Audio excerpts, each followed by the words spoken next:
Good afternoon. Thank you for being here today. My name is Kody Blois. I'm the Member of Parliament from Hants in Nova Scotia, and I'm proud to serve in my parliamentary role as the Chair of the House of Commons Committee on Agriculture and Agri-Food. As was outlined in the media advisory yesterday, I'm here today to talk about affordability specific to Nova Scotia. Of course, as a parliamentarian, this is an issue we care about across the country, but in making sure that I'm being fair and honest to my constituents, I want to make sure that that message in my home province is heard loud and clear. I have heard from my constituents about the challenges that they are facing, whether or not it's single mothers and the ability for them to be able to pay for groceries, whether or not it's individuals being able to transit to and from work or to be able to access government services. And I want both those that might be watching at home and indeed the journalists here in the room to remember that I represent a rural riding where we don't have the same access to public transit, where the same opportunities are not necessarily available to those that might be living in urban areas. And so the vehicle and access to being able to transit back and forth is an extremely important element. And I'm proud of the work that our government has done to support affordability, whether or not it is the doubling of the GST rebate for the next 6 months. That's going to help support an estimated 306,000 Nova Scotians. Whether it was what Minister Sean Fraser announced on Monday, which is $250 million to help support households that are on home heating oil, be able to make a transition off and be able to use heat pumps. That's on top of a $250 million that Minister Guilbeault announced back in October. These are important measures that help make a difference on affordability, whether it's the Canada Workers Benefit or indeed the Canada Dental Benefit and topping up of the housing benefit that were all part of the Fall Economic Statement. I'm proud of the work that our government has done on that file. However, on November 10th, 2022, the Nova Scotia Minister of Finance, Alan McMaster, went out publicly and said that his government was willing to look at reducing the motor fuel tax, but were unable to do so because the Government of Canada could be standing in the way. Rightfully so, the Minister for Nova Scotia, Minister Sean Fraser, corrected the record and said that anything within their constitutional power was their ability to go ahead and do so. We've seen this in Ontario, we've seen this in Alberta, we've seen it in Nova Scotia. Since that time, the government in Nova Scotia has been completely silent on measures that they can take to be able to help support affordability today. And that's why today I have both written to Minister Alan McMaster, and I stand here today publicly calling on the government of Nova Scotia to use the proceeds from the motive fuel tax to be able to rebate that back to Nova Scotians who are vulnerable and are facing challenges right now. It is a measure that this government in Nova Scotia can do to help support individuals today. And I'm a little bit at a loss as to why that government has not taken an initiative to support affordability. We heard Premier Houston yesterday talk about affordability and actually talk about rural Nova Scotians very similar to what I just did, about some of the challenges that lower income individuals face in terms of being able to access services and the cost of living right now. But instead of looking in his own camp and looking at measures that his government can do right now, he chastises the Government of Canada, despite the fact that we have been there to help support him. We have been there to help support Nova Scotians in need, and today I'm calling on the Nova Scotia government to do the same. Now, ultimately, as I mentioned, this is the prerogative of the government of Nova Scotia. Finance Minister Alan McMaster has noted that perhaps a broad-based tax credit would be the approach of the Nova Scotia government. That's their prerogative to go, but at the end of the day, it is much more, I think, efficient to use the $260 million that the government of Nova Scotia receives annually from Nova Scotians and find a way to rebate that back in a targeted manner so that high-income Nova Scotians who may not necessarily need the help right now are not necessarily benefiting from a broad-based tax credit, but that we're focused on those who really need a helping hand. That's what we've done at the federal level with the GST. That's what I'm calling on the Houston government to do today. If they're serious about affordability, they will step up and make something happen in their own jurisdiction. They will be there for Nova Scotians. Provincial governments and territorial governments across the country, including the Government of Canada, have seen higher revenues as a result of the inflationary period that we're going through right now. In September, the budget estimate update in Nova Scotia suggested that the government is going to be in excess of $80 million, approximately $80 million of additional revenue. It is time for this government to make sure that some of that goes back in a targeted way to help support Nova Scotians. So my key message, whether or not the government wants to follow up with the approach that I'm suggesting, which is using the proceeds of the motor fuel tax to actually rebate back to vulnerable Nova Scotians, or they choose some other mechanism. It's time for the Nova Scotia government to join the Government of Canada in supporting affordability for our residents. It's time for the Premier to not just talk about affordability, but to deliver it in his own backyard. Now, while I'm on the topic, I would be remiss without taking an opportunity to frankly explain how disappointed I have been in the narrative that I've seen from the provincial government, whether it be the Premier or Minister Hallman, as it relates to fighting climate change and being able to reduce emissions and support affordability at the same time. I actually had the opportunity to get a piece of progressive conservative, I'll call it advertisement, in my own writing. My constituents have shown this, where Minister Hallman has put his name behind something, and we've seen CBC articles in Nova Scotia to this effect today, that is misinforming Nova Scotians, not talking about the fact that there is actually a rebate coming back to households, simply talking about the price signal without talking about the fact that 8 out of 10 families are going to receive more money back, and then trying to politically fundraise off of it. It's problematic. I'm glad to see that groups are calling out the government on this, but instead of being a constructive partner and being able to work forward mutually on the goals that we all share, I'll remind listeners and indeed journalists in this room that the Nova Scotia government shares the same environmental targets that the Government of Canada does. They have a commitment to get off coal by 2030, but yet they are refusing to participate in a pan-Canadian strategy to actually tackle climate change and affordability at the same time. I also want to highlight the fact that there is now 33 million, approximately is my understanding, $33 million of federal funding that was part of the announcement from Minister Guilbeault as part of the transition from home heating fuel to other sources. That was through the Low Carbon Economy Fund. That money has been held for the provincial government, but yet my understanding is the provincial government has yet to actually design the program and get it out to support Nova Scotians. Now, whether it's my constituents that are still facing high costs because of home heating, or constituents and residents across Nova Scotia, the government of Nova Scotia needs to act on this. They need to step up and be able to put those programs in place that we are putting federal money on the table to make sure that Nova Scotians are supported and protected, and make sure that we put energy savings back into the pockets of our constituents. I want to also remind Nova Scotians at home that it didn't have to be this way. Minister Guilbeault yesterday, I believe in this same room, highlighted the fact that provinces and territories across the country were working collaboratively over the last year, year and a half to develop credible plans to move forward. I'll remind our residents in Nova Scotia that our provincial government showed up in August simply saying they were going to do nothing, that they did not want to work collaboratively with the Government of Canada. To their credit, an output-based pricing system was enacted, which is important, and I was glad to see it happen. But instead of actually building a system, if the government of Nova Scotia does not believe in the way in which the Government of Canada returns pricing pollution dollars back to Nova Scotian households, they had the ability to both oppose but also constructively put a plan that if they thought was better back for Nova Scotians. They failed to do so. They did not do the work, and I find it problematic. The last thing I want to say is this.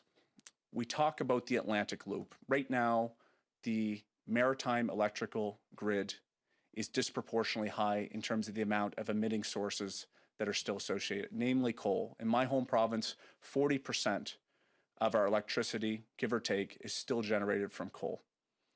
The government of Nova Scotia has a legislated goal to be able to get off coal by 2030. It's something that is mirrored at the federal level. And I am concerned about the developments in the legislature this fall.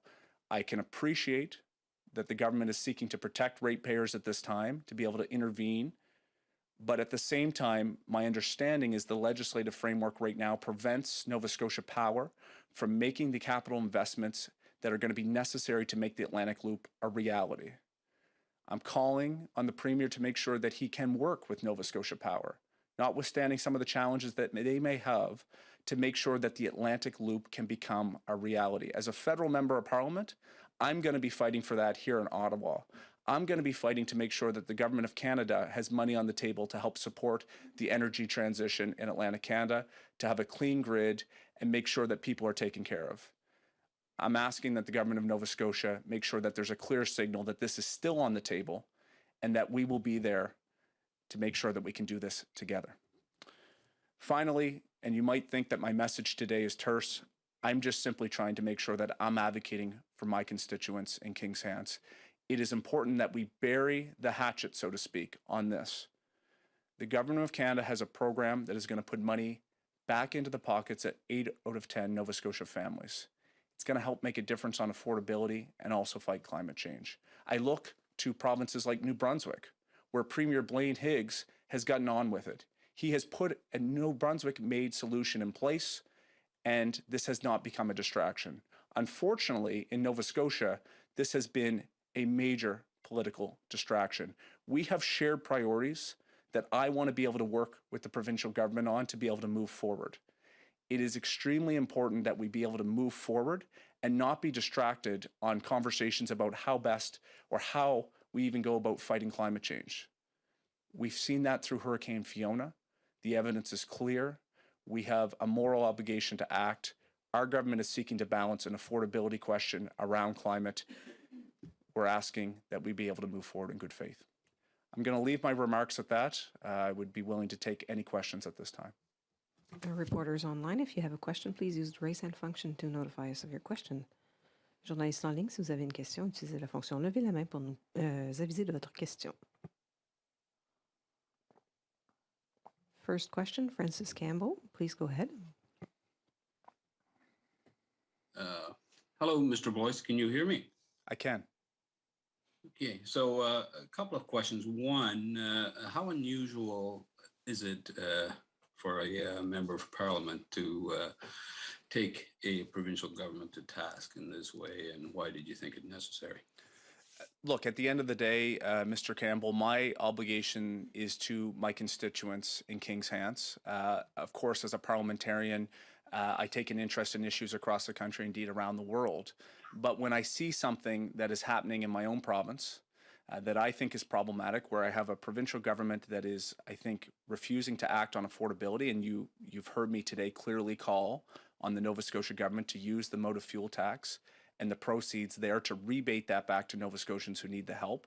That is my call today, that I'm asking the government of Nova Scotia to step up on affordability, similar to what the government of Canada has done. There's, of course, a further conversation, though, around carbon pricing, and I wanted to make sure that my views were very clear and that Nova Scotians have a clear picture about how this process laid down. We've heard a lot from the Premier. We've heard a lot from the Nova Scotia government that I think has been unconstructive, and it's been particularly damaging because it's been only telling one side of the story. They don't have to necessarily like the way in which the government of Canada rebates this money back, but they're not even talking about the fact that 8 out of 10 households are going to receive more money. If they have a better plan, put it on the table and make sure that they're there. So yes, Mr. Campbell, I would agree. Normally, I'm not going to delve into issues of provincial domain, but on this one, it is a shared priority of the Government of Canada and the Government of Nova Scotia to fight climate change, to reduce emissions, and to support affordability. And I felt very compelled to make sure that I had my voice heard here today. As a follow-up, if I could, you said you're hopeful that that the time has come to bury the hatchet between the two levels of government. Is there a fear or a sense that this could intensify the division instead of actually burying the hatchet? Look, I say that as a member of Parliament. I don't speak for the executive of the Government of Canada, but what I've observed over the last number of months is that there has been unconstructive conversations. I mentioned the fact that in August, the Premier basically said, we're not going to do anything. And I felt like at that time it was political posturing, because it would have been very clear to any premier in this province. Indeed, those where there sometimes are even more challenges between the Government of Canada and the provinces in terms of reconciling policy choices, where those provinces have gotten on board. I'll point you to Saskatchewan. Saskatchewan has stepped up and put an industrial pricing solution in place in that province. They've chosen to do the work and come to the table. In August, all we saw is simply, we're not going to do anything on this file. And the Premier could have both at the same time said, we don't believe this is the best approach, but we understand that it's a pan-Canadian approach, and here's what we're going to do best by Nova Scotians. If they think that that was better than what is going to be coming, which is actually a program that I think at the end of the day, Nova Scotians will recognize is going to put more money back in 8 out of 10 families. It's going to help reduce emissions. And I think it's a good thing at the end of the day. Now, we have a rural province, Mr. Campbell. 55% of our population exists outside of urban areas. If the Premier wanted to look at the federal backstop and felt that there was a better solution to help reflect Nova Scotia's realities, then why didn't he both oppose and say, we don't think this is the right approach, but we're going to do the work to make sure that we do something that reflects Nova Scotia?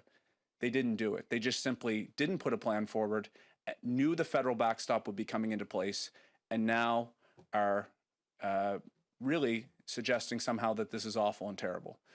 That is the problem that I have. I can't speak for the provincial government. I want to work constructively on things in the days ahead, whether or not it's just issues in my riding or indeed across the province. But this narrative has not been helpful, and it's been confusing for Nova Scotians. And I think it's been, in some cases, misleading. And I'll quote you back to the letter that Minister Hallman sent out to fundraise off of that has been reported in the media this morning. Next question is Paul Bacon. Please go ahead. Good afternoon, Mr. Blois. Can you hear me okay? I can, Mr. Bacon. Thanks. There's a federal excise tax that adds 10 cents a liter to the price of gasoline, and the feds also benefit from the HST that's charged on gasoline. Why not call on your own government to lower those things if you're concerned about affordability? Well, because as I mentioned, Mr. Bacon, we've already been there to support on affordability. And look, what I will recognize is that this is a delicate balance. As our Minister of Finance here in Ottawa, Chrystia Freeland, has outlined, we have to try to walk a balance between supporting those individuals who need the help, but remaining fiscally prudent. Our government has taken a look at the GST revenue that comes in. We've rebated that back in a targeted way. I believe it's about 11 million Canadians who are going to receive benefit of a top up over the next 6 months. And at the end of the day, I think that has been a good measure. It's going to benefit 306,000 Nova Scotians. And my message today is we are doing our part to help support affordability. If the Premier wants to talk about affordability, it's his time to step up on the mechanisms that he has before him, the legislative tools that he has at his disposal to help support Nova Scotians. Now, it's not my job to say what that is. I'm offering a solution today, which is to take some or all of the $260 million in the motor fuel tax that the government of Nova Scotia collects every year and find a way to rebate that back to vulnerable Nova Scotians. I'm not so concerned about rural residents who are higher income, who have the ability to handle higher gas prices. What I am concerned about is someone, maybe a single mother, maybe a senior, who has to drive long distances, working class individuals who have to be able to get to and from work and access their appointments. They are the ones who are squeezed right now. We have stepped up with measures. If the Premier wants to talk affordability, I'm asking and calling on his government to do the same. And if I could follow up, please. The province has argued that they should have control over the revenues raised by the carbon tax in part so that they could continue to fund energy efficiency programs that in the long run would help Nova Scotians with the rising cost of energy. Is that not another way to go about this to help with the affordability issue? So let me explain. There's two different streams here, Mr. Bacon, what we're talking about. One is the industrial pollution stream. The other is the retail fuels. Now, it is very clear where the Government of Canada's approach is that there has to be a price signal on both. The province has put forward a plan on industrial-based pricing solution. My understanding, standing here today, not as the Minister of Environment, but my understanding as a parliamentarian is that those proceeds will stay with the government of Nova Scotia. But to your question, and it's what I'm getting at the heart of, is the government of Nova Scotia had the ability to decide what they wanted to do, but they had to put forward a plan.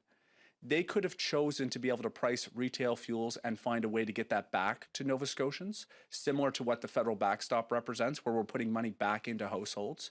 They could have chosen to do a plan that would have put a price signal in place, taken all of the revenue, and did exactly what you just mentioned, which is go towards efficiency programs. That was their choice. And at the end of the day, the message that has to be very clear is that this government put up its hands, did nothing. If it wanted the revenues, it had to put a plan in place. It just simply said, we're doing nothing. The federal backstop, of course, is now being imposed in July 1st, 2023, and they're throwing their hands up and saying, we're upset about it. They could have built their own program, and they didn't. And that's a key message. And while I'm here, I want to mention this. The way that this is being framed by Pierre Poilievre, by Mr. Houston, even by, to some extent, Andrew Furey in Newfoundland Labrador, is that the price on carbon will be in effect this winter on home heating. And we know that Atlantic Canadians are vulnerable on that front. That's exactly why we've invested to help make the transition. But there will be no carbon price in Atlantic Canada this winter. So any suggestion that somehow the government of Canada is associated with the higher prices and challenges around affordability could not be further from the truth. That needs to be articulated. In fact, we're doing the opposite. We're trying to help support affordability with the measures I've talked about here today. If there's any more question online, we're ready to take more. Raise your hand, please. Mr. Campbell, go ahead. Yeah, one last. So you've sent a letter off to Mr. McMaster, the Finance Minister of Nova Scotia. Did you receive any acknowledgement that he got the letter or any response? The letter was just sent this morning, Mr. Campbell, so we will see how the government of Nova Scotia responds. It is publicly available. I've made it, it's out there for all Nova Scotians, indeed all Canadians to see. And again, I want to be very clear. I'm calling on the government of Nova Scotia to step up on affordability and to look at measures within their own legislative tools to help support folks. We have done demonstrable programs, whether it be in the fall economic statement or otherwise. We've stepped up and been there. It's their job to step up and help Nova Scotians at the same time. That can be done in many different ways. Mr. McMaster opened the door to this on November 10th when he suggested that somehow the government was open to doing a broad-based tax cut on the motive fuel tax, but then mischaracterized the suggestion that somehow the government of Canada would stand in the way. Minister Sean Fraser was very clear that the government of Canada does not control that constitutional lever, that it's available at the provincial level. We saw governments in Ontario, we've seen governments in Alberta and Newfoundland do exactly what Mr. McMaster was proposing. But whether or not it's a broad-based tax cut, which I don't think is the best approach, it's time for them to do something. I'm calling for them to use $260 million a year on average that they receive in the motive fuel tax and take those proceeds of government and distribute that back to vulnerable Nova Scotians that need the help. If the provincial government doesn't want to take me up on that offer, fine. But I think they owe it to Nova Scotians to actually articulate what they're going to do on affordability, and simply, instead of having the Premier make the government of Canada the boogeyman. Do you have a follow-up, Mr. Campbell? No, that's it for me. Thanks. Perfect. This concludes the press conference. C'est fin la conférence de presse. Merci. Thank you.